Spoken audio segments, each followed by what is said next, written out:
Imagine you're in your car driving and you hear your phone go off. Without a second thought, like many of us do, you check your phone. It only takes a second and just another couple seconds to respond. What is the harm in just taking your eyes off the road? Just real quick. In that very moment your attention is not on the road, you hit something. Suddenly panicked, you ask yourself, what happened? Only to realize you hit an innocent pedestrian. You think, how could this happen? I only took my eyes off the road for a second.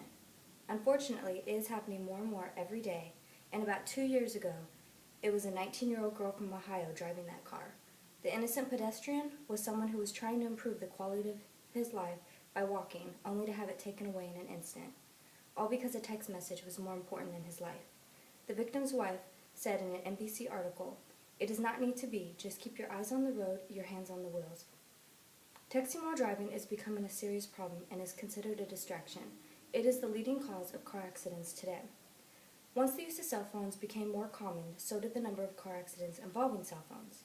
After doing research on the topic, I was shocked at the statistics. Texting while driving makes a car crash 23 times more likely to occur, and texting while driving is the cause of 11 teen deaths every day.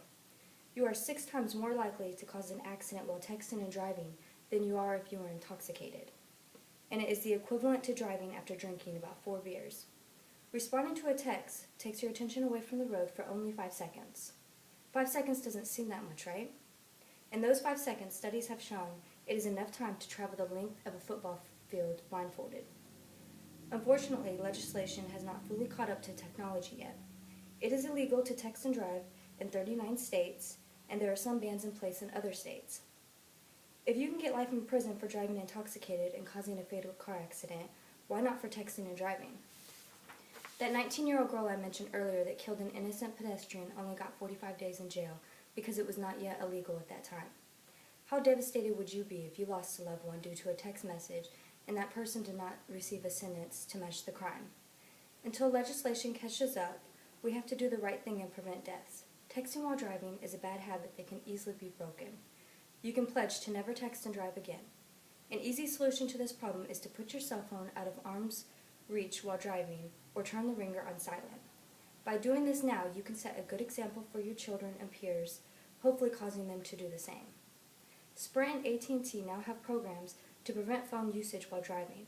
On certain phones, and by request of users, they will hold your calls and text messages while you are driving. Just think, if that young 19-year-old girl knew exactly what texting and driving could do, she wouldn't have to live with the guilt of killing someone for the rest of her life. If she would have just put her phone away or turned the ringer off, the family wouldn't have to suffer the terrible loss of a loved one. Texting while driving has become a serious problem and will only continue to get worse if we do not take the proper steps for preventing this. While some are working hard to pass laws and enforce bans, all we have to do is put the phone away before driving. Doing so could not only save our own life, but also the lives of others. An accident and injury prevention expert, Michael Pines, once said, "Do not risk your safety or your life. Put everything down and pay attention to the road ahead."